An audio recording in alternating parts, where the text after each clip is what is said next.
ওম নমঃ শিবায়। জয় শিব শম্ভু। বন্ধুরা, আজকে হচ্ছে 25শে শ্রাবণ, 11ই আগস্ট, সোমবার। শ্রাবণ মাসের সর্বশেষ সোমবার আজকেই সম্পন্ন হচ্ছে। শাস্ত্রমতে শ্রাবণ মাসের কোনো সোমবার দিন যদি আপনি পালন করতে নাও পারেন, কেবলমাত্র এই চতুর্থী সোমবারটি পালন করতে পারেন, তাতেও আপনি যে উদ্দেশ্য নিয়ে এই ব্রতটি করবেন সেই উদ্দেশ্যে আপনি নিশ্চিত রূপেই সফল হবেন। তাই আজ হচ্ছে শ্রাবণের শেষ সোমবার, তো অবশ্যই ভগবানের শিবের পুজো করুন। তার উদ্দেশ্যে আজ এই চতুর্থ সোমবারে সামান্য অখণ্ড চাল অর্পণ করুন। শিব পুরাণের রুদ্র সংহিতায় বলা হয়েছে, শ্রাবণের শেষ সোমবারে শিবলিঙ্গে যদি চাল অর্পণ করা হয় তাহলে লক্ষ্মী লাভ হয়। এই চালের সঙ্গে যদি পঞ্চশস্য নিবেদন করা হয় তাহলে ভক্তের সকল মনস্কামনা পূরণ হয়, আর্থিক সমৃদ্ধি বাড়ে, পরিবারে সুখ শান্তি বিরাজ করে। আজ শিবলিঙ্গে অখণ্ড চাল এবং পঞ্চশস্য অর্থাৎ যব, কালো তিল, মাসকলাই, মৌখ এবং ধান, এই 5টি শস্য পারলে অবশ্যই নিবেদন করুন। আর এই বিষয়টি আমরা সকলেই জানি যে আজ শ্রাবণের এই চতুর্থ সোমবারে যতক্ষণ পর্যন্ত না শ্রাবণের শেষ সোমবারে ব্রতকথাটি শ্রবণ করা হচ্ছে ততক্ষণ পর্যন্ত এই ব্রত এবং ভগবান শিবের পুজো অসম্পূর্ণ থাকবে। তাই আজ যতবার আপনি এই ব্রতকথাটি অর্থাৎ শ্রাবণ মাসের শেষ সোমবারে ব্রতকথাটি শ্রবণ করবেন ততই পরম শান্তি লাভ করবেন। যদি কোনো কারণে আপনি আজকে ভগবান শিবের উদ্দেশ্যে পুজো নাও দিতে পারেন, কেবলমাত্র এই ব্রতকথাটি শ্রবণ করে ভগবান শিবের উদ্দেশ্যে আজ শ্রাবণের এই চতুর্থ সোমবারে একটি প্রদীপ প্রজ্বলন করতে পারেন। তাতেও ভগবান শিবের কৃপায় এবং আপনার পরিবারের সদা কল্যাণ হবে। শুরু করছে শ্রাবণের চতুর্থ তথা শেষ সোমবারে শিব ব্রতকথা। ওম নমঃ শিবায়, ওম নমঃ শিবায়, ওম নমঃ শিবায়। যে পুরাকালে অমরপুর নামে একটি নগরে এক ধনী ব্যবসায়ী বসবাস করতেন। দূর দূরান্তে তার নাম যশ ব্যবসা ছড়িয়ে পড়েছিল। ঐশ্বর্য, যশ, মান, সম্মান সমস্ত কিছু থাকা সত্ত্বেও সেই ব্যবসায়ীটি ছিলেন অত্যন্ত দুঃখ এবং অতি দুঃখী একজন মানুষ, কারণ তিনি ছিলেন নিঃসন্তান। দিনরাত তিনি একটি বিষয়ে চিন্তা করতেন যে তার বিপুল ঐশ্বর্য, ধন সম্পদ তার মৃত্যুর পর কে দেখভাল করবে। তাই সন্তান লাভের আশায় তিনি সমস্ত কিছু করতে রাজি ছিলেন। তিনি একদিন জানতে পারলেন যে শ্রাবণ মাসে সোমবার দিন যদি ভক্তি এবং নিষ্ঠা সহকারে দেবাদিদেব মহাদেবের আরাধনা করা হয় তাহলে ভোলানাথ শিব ভক্তের সকল মনস্কামনা পূরণ করেন। যথাবিধি নিয়ম মেনে সন্ধ্যাবেলায় তিনি শ্রাবণ মাসের সোমবার দিন ভগবান শিবের অত্যন্ত যে নিষ্ঠা এবং ভক্তি সহকারে পুজো করলেন। একবার নয়, শ্রাবণ মাসের প্রত্যেক সোমবার দিন তিনি বাবার পূজায় নিজেকে নিয়োজিত করলেন। ব্যবসায়ীটির নিষ্ঠা এবং ভক্তি দেখে শিব, জয়া পার্বতী ভগবান শিবকে বললেন, হে প্রাণনাথ, এই ব্যবসায়ী আপনার একজন সত্যিকারের ভক্ত। শ্রাবণ মাসের প্রত্যেকটা সোমবার দিন যে যথাবিধি নিয়ম মেনে পুজো করছে, তাই এই ব্যবসায়ীর মনস্কামনা আপনার অবশ্যই পূরণ করা উচিত। ভগবান শিব দেবী পার্বতীর কথা শুনে সামান্য হাসলেন।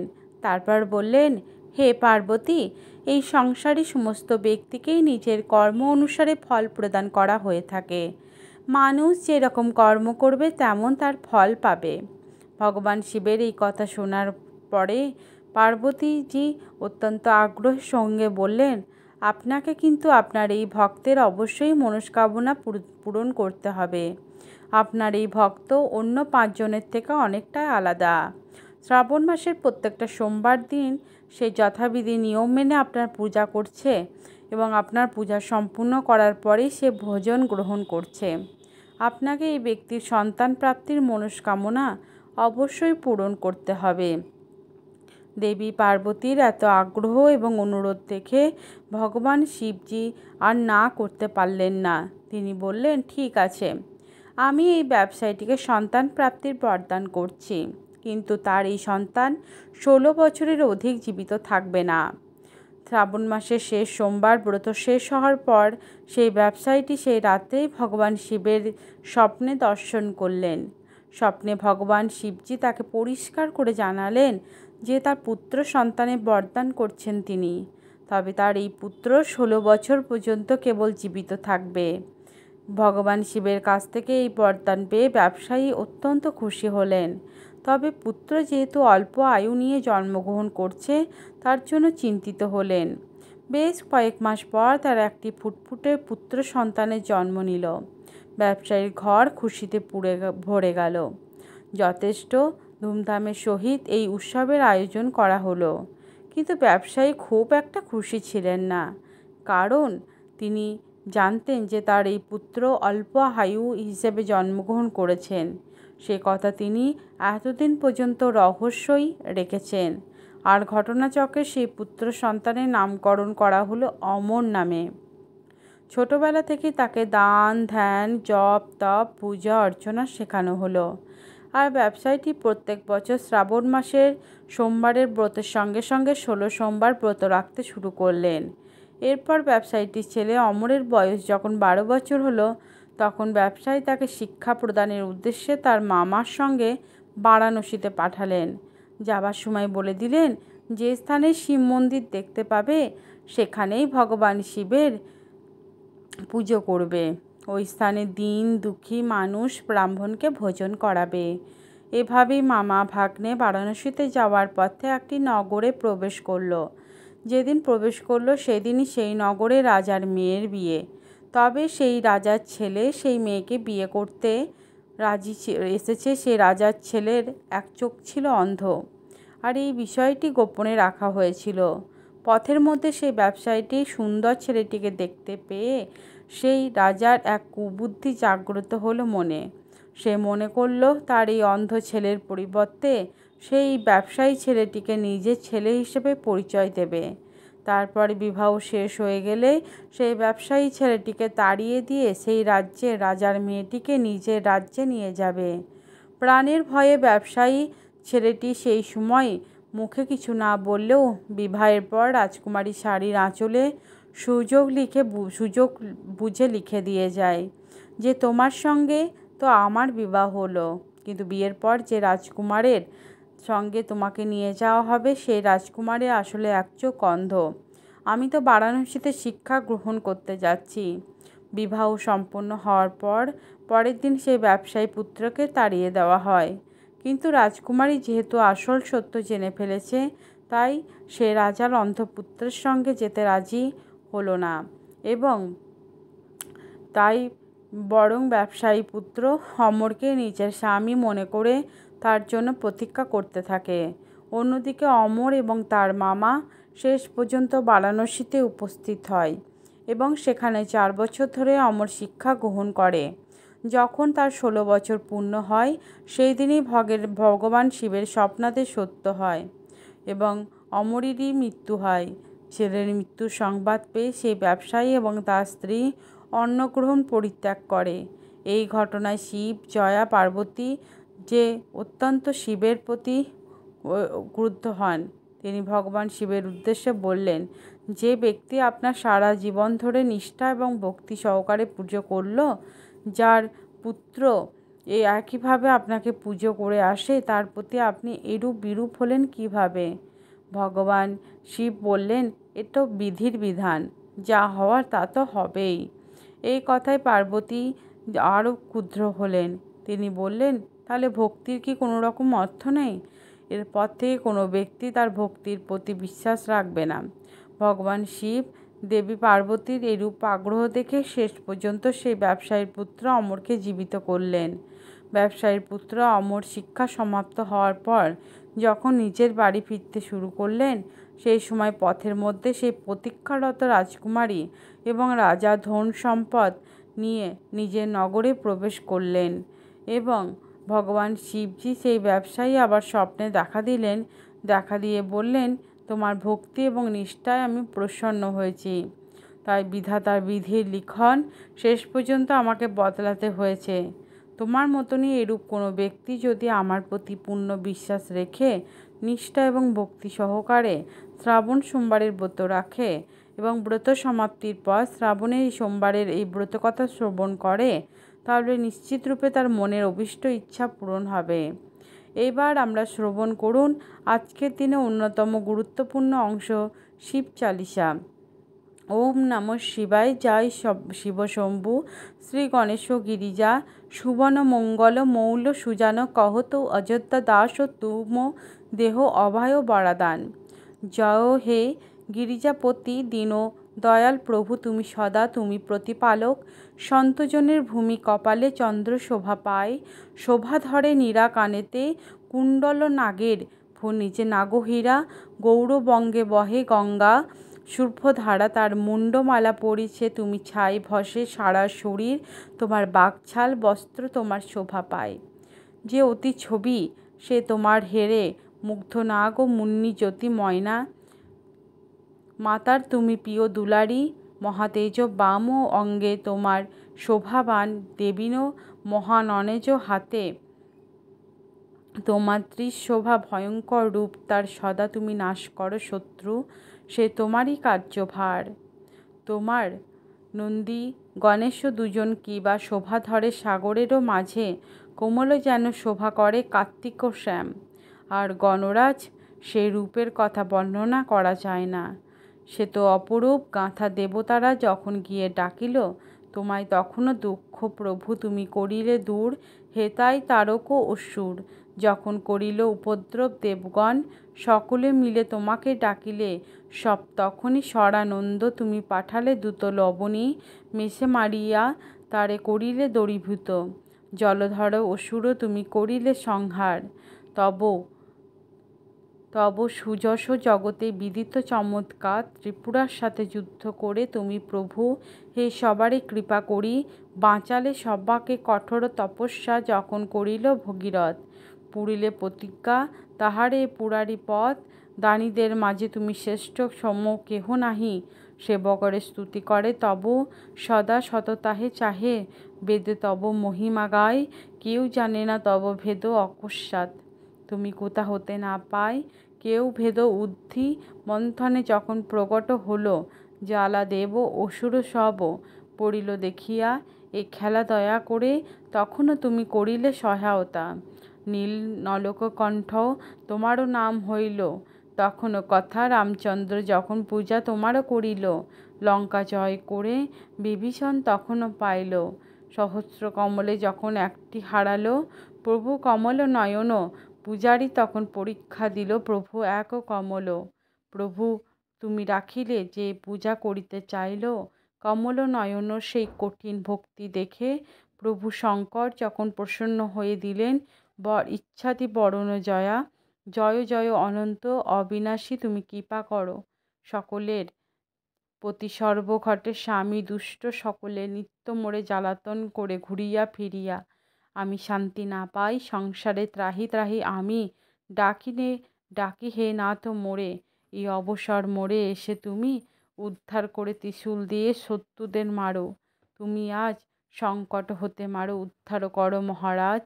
পিতা পিতা পিতা মাতা ভ্রাতা সবে কেহ নাহি আমার সংকটে, কেহ না জানিতে চায় সমাচার। স্বামী একই তোমারই আশা আছে মনে, এসো হে প্রভু হরো এখনই বিপদ এই ক্ষণে। ধন নির্ধনকে তুমি সদা দান করো, যে যাহা চায় সে তাহা পায়। সকল সে তোর কিভাবে স্তুতি করি, আমি তোমারই মহিমা ক্ষমা হে নাথ। এই সকল ভুলই আমারই সংকট, তুমি সংকটে না শোনো বিঘ্ন বিনাশী মঙ্গল। তোমারই কারুণে মঙ্গল রূপী যোগী জ্যোতি মুনিগণ, তোমাকেই ধ্যান করো শারদ নারদ সকলে শিরনতি করো। নম নম নম জয় নম শিবায়, তোমারই জয়গান সুর ব্রহ্মা আদি পারো না তব সন্ধান। যে এই পাঠ মন দিয়ে করে থাকে সদা তার উপরে থাকে শম্ভু সহায় রূপে তথা। ঋণী যেও কেহ কয়ে অধিকারী হয়ে পাঠ করিলে সে তো পায় ঋণ হতে মুক্তি, পেয়ে পুত্র হতে ইচ্ছা করে সে তো ফল পায় নিশ্চয় শিবের প্রসাদে। সে তো পায় সকল পণ্ডিত ত্রয়োদশীতে ডাকিবে, যে যত ধ্যানপূর্বক পূজা করিবে, ততবার তত ত্রয়োদশীর ব্রত যে করিবে, প্রতিবারই সে তার দেহ কোনো ক্লেশ থাকে না। অবশেষে ধূপ দীপ নৈবেদ্য চড়াবে, ভক্তি ভরে শঙ্করের সম্মুখে পাঠ শোনাবে। ধীরে ধীরে জন্মান্তরে পাপ সকলে নাশ পায়। অন্তিমে শিব পড়িতে বাসিত, সে পায় যে জন তোমারও করো যে ধ্যান, তার ঘরে আসে সুখ আর মান দারিদ্র দুঃখ সব দূরে সরে যায়। তোমার নামে সে শান্তি ফিরে পায়। ভূত প্রেত কাছে নাহি আসে, যদি তোমার নামে ভজে। পুত্রহীন পায় পুত্র, রোগী পায় সুস্থ জীবন, অন্ধেরা পায় চক্ষু পেরিয়া। ধনী হয় সে তোমারই পূজায় মহিমা। তোমার কে জানে দেব, তুমি তো তোমার পরম সেব, যে জন তোমারে পূজা তার জীবনে সুখ যে আসে নিত প্রতিদিন, সেই জন এই শিব চল্লিশা পড়ে, তার সকল মনস্কামনা পূর্ণ হয়।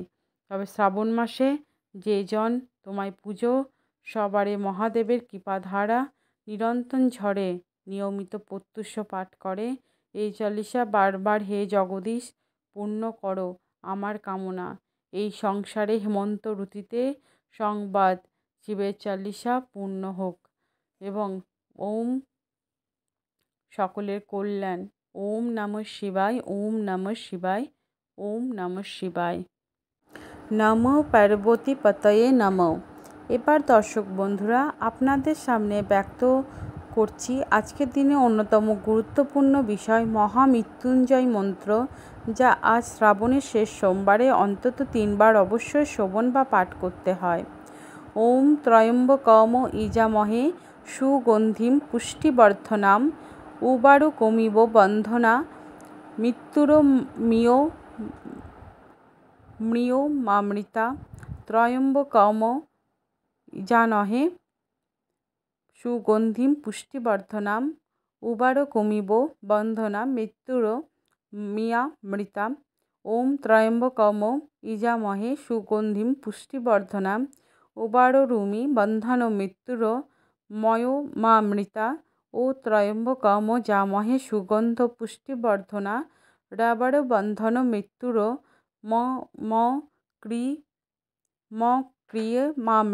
যদি আজকের দিনে এটি 108 বার শ্রবণ করতে পারেন তাহলে সবথেকে বেশি ভালো হয়। 108 বার মহামৃত্যুঞ্জয় মন্ত্র এটি অবশ্যই পাঠ করবেন। এবার আপনাদের সামনে ব্যক্ত করব 16 সোমবার ব্রতকথা, অর্থাৎ সোমবারের ব্রতকথা। ওম নমঃ শিবায়, ওম নমঃ শিবায়, ওম নমঃ শিবায়। একদা দেবী পার্বতীর সাথে ভ্রমণের সময় দেবাদিদেব মহাদেব ভূলোকের অমরাবতী নগরে এলেন। সেখানকার রাজা তখন একটি শিব মন্দির তৈরি করছিলেন, যা খুবই সুন্দর, পবিত্র এবং শান্তিদায়ক ছিল। দেবী পার্বতী এবং মহাদেব সেখানে ছদ্মবেশ ধারণ করে ভ্রমণ করতে এসেছিলেন। দেবী বললেন, হে নাথ আসুন, আজ এই জায়গায় আমরা পাশা খেলি। খেলা শুরু হলো। মহাদেব বলতে শুরু করলেন, আমি জিতব। এভাবে তারা নিজেদের মধ্যে কথোপকথন করছিলেন। এমন সময় মন্দিরে পুরোহিত পূজা করতে এলেন। তিনি তাদের ছদ্মবেশ বুঝে ফেললেন। এমন সময় দেবী তাকে জিজ্ঞাসা করলেন, হে ব্রাহ্মণদেব, বলুন কার বিজয় হবে? পুরোহিত বললেন, এই খেলায় অন্য কেউ মহাদেবের মতো অত পারদর্শী নয়, তাই প্রভুই জিতবেন। কিন্তু বিপরীত ঘটনা ঘটল। দেবী জিতে গেলেন। দেবী পুরোহিতকে বললেন, হে ব্রাহ্মণদেব, আপনি ব্রাহ্মণ হয়ে মিথ্যা কথা বললেন কিভাবে? এই জন্যে আপনি কুষ্ঠরোগে আক্রান্ত হবেন। এর কিছুদিন পর সেই কুষ্ঠরোগে আক্রান্ত হলেন। কিছুদিন পর মহাদেব একজন অপ্সরাকে সেই পুরোহিতের কাছে পাঠালেন। অপ্সরা সেই মন্দিরে পুজো করা ছলে এলেন। এরপর অপ্সরা পুরোহিতকে তার কুষ্ঠরোগের কারণ জিজ্ঞাসা করলেন। পুরোহিত তাকে সমস্ত সবিস্তারে বর্ণনা করলেন। অপ্সরা বললেন, হে পুরোহিত মহাশয়, আপনি যদি 16 সোমবার ব্রত করেন, মহাদেবের আশীর্বাদ আপনার উপর যদি বর্ষিত হবে এবং আপনি এই সংকট খুবই শীঘ্রই কাটিয়ে উঠবেন। পুরোহিত সেই অপ্সরাকে ব্রতের বিধি জিজ্ঞাসা করলেন। অপ্সরা তাকে 16 সোমবার ব্রতের সম্পূর্ণ বিধি বললেন যে শ্রাবণ, কার্তিক, ফাল্গুন মাসের প্রথম সোমবার থেকে শুরু করে 16 সোমবার পর্যন্ত এই শিব পুজো করতে। আপনি চাইলে যে কোনো মাসে কোনো শুভ সোমবার থেকে এই ব্রত শুরু করতে পারেন। আপনি যদি এই ব্রত পালন করেন তবে ধারাবাহিকভাবে 16টি সোমবার আপনাকে এই ব্রত পালন করতে হবে। ব্রতের আগের দিন আমিষ আহার ত্যাগ করতে হবে। পরের দিন সোমবার ব্রতের উপোস রাখতে হবে। সারাদিন উপোস থেকে সন্ধ্যাবেলায় কোনো শিব মন্দির বা বাড়িতে প্রতিষ্ঠিত কোনো শিবলিঙ্গের উপরে ব্রতের পুজো বিধি সম্পূর্ণ করতে হবে। এবং এই বলে অপ্সরা সেই স্থান পরিত্যাগ করলেন। এরপর পুরোহিত ভক্তি এবং শ্রদ্ধার সহিত যে ব্রত পালন শুরু করলেন, 16টি ব্রত পালন করলেন এবং কিছুদিন পর থেকেই পুরোহিতের রোগ আস্তে আস্তে ঠিক হতে থাকে। কয়েক মাস পর তিনি সম্পূর্ণরূপে সুস্থ হয়ে ওঠেন। এরপর কয়েকদিন পর মহাদেব এবং দেবী পার্বতী ওই মন্দিরে পুজো চলাকালীন সেই পুরোহিতকে সাক্ষাৎ দর্শন দেন। এরপর দেবী সেই পুরোহিতকে রোগ মুক্ত দেখে জিজ্ঞাসা করলেন, আমার অভিশাপ থেকে মুক্তি পেতে আপনি কী ব্যবস্থা নিয়েছিলেন? পুরোহিত বললেন যে মাতা, অপ্সরার কথায় 16 সোমবারের ব্রত পালন করেছি। আমি এই দুর্ভাগ্য থেকে কাটিয়ে উঠেছি। এবং কথা শুনে দেবী প্রসন্ন হলেন। দেবী পার্বতী মহাদেবের সেই পুরোহিতকে আশীর্বাদ প্রদান করেন, দিয়ে অদৃশ্য হয়ে গেলেন। অতীতে দেবী পার্বতীও একইবার 16 সোমবার ব্রত পালন করেছিলেন। পার্বতীর পুত্র কার্তিক কোনো কারণে মায়ের উপরে অত্যন্ত ক্রোধিত এবং অভিমানী হয়েছিলেন। মায়ের কথায় তিনি যথেষ্ট অবাধ্য ছিলেন। তখন পার্বতী এই 16 সোমবার ব্রত পালনের মাধ্যমে কার্তিককে মায়ের একান্ত অনুগত করে তুললেন। কার্তিক মায়ের কাছে ফিরে এসে জিজ্ঞাসা করলেন, হে মাতা, কী কারণে আমার মন সবসময় আপনার চরণে আশ্রিত হয়ে থাকে? তখন দেবী পার্বতী তাকে 16 সোমবার ব্রতর কথা বললেন। কার্তিকও মনস্থির করলেন এই ব্রত তিনি পালন করবেন। কার্তিকের এই ব্রত পালনটি করার মাধ্যমে তার প্রিয় বন্ধুকে তার কাছ থেকে পেয়ে যায়। তার বন্ধুটিও কার্তিকের কাছে বিষয়টি জানতে পেরে চায়। তখন কার্তিক তাকে 16 সোমবার ব্রতের কথা বললেন। কার্তিকের কথা শুনে তার বন্ধুও মনস্থির করলেন একটি উদ্দেশ্যকে কেন্দ্র করে তিনিও 16 সোমবার ব্রত পালন করবেন। তার উদ্দেশ্য ছিল রাজার মেয়েকে বিবাহ করা। 16 সোমবার ব্রত পালন করা শেষে একদিন তিনি একটি দেশে চলে গেলেন। সেখানে রাজার মেয়ে স্বয়ংবর চলছিল। স্বয়ংবরের নিয়ম ছিল একটি হাতি সভায় উপস্থিত, যার গলায় মাল্যদান করবে সেই হবে রাজার জামাই। কার্তিকের বন্ধু সেই সভায় উপস্থিত হলেন। হঠাৎ হাতিটি এসে কার্তিকের বন্ধুর গলায় মালা পরিয়ে দেন। অবাক বন্ধুটি বুঝতে পারেন 16 সোমবার ব্রতের মহিমা। তার সাথে রাজার মেয়ের বিয়ে হয়। রাজা তাকে প্রচুর ধন সম্পত্তি উপহার দেন। ফুলশয্যা রাতে তার স্ত্রী তাকে জিজ্ঞাসা করেন যে এত লোক, এত রাজকুমার থাকতে কেন হাতি তার গলাতে মালা দিয়েছিল? তিনি তখন তার স্ত্রীকে বললেন 16 সোমবার ব্রতের কথা। তার স্ত্রী মনস্থির করেন তিনিও এই একটি উদ্দেশ্যকে কেন্দ্র করে এই 16 সোমবার ব্রত পালন করবেন। তার উদ্দেশ্য হলো পুত্র সন্তান লাভ।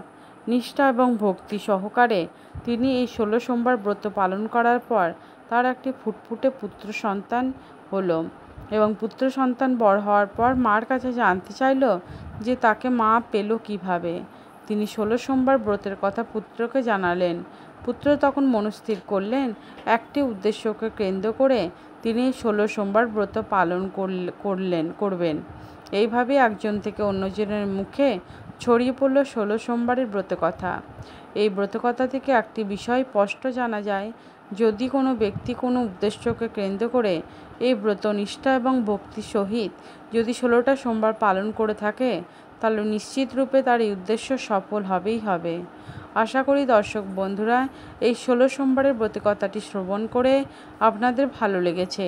আজকের ভিডিওটা যদি ভালো লেগে থাকে আমাদের এই ছোট্ট চ্যানেলটিকে সাবস্ক্রাইব করার জন্য অনুরোধ রইল। সবাই ভালো থাকবেন, সুস্থ থাকবেন, সাবধানে থাকবেন। Tata, bye bye.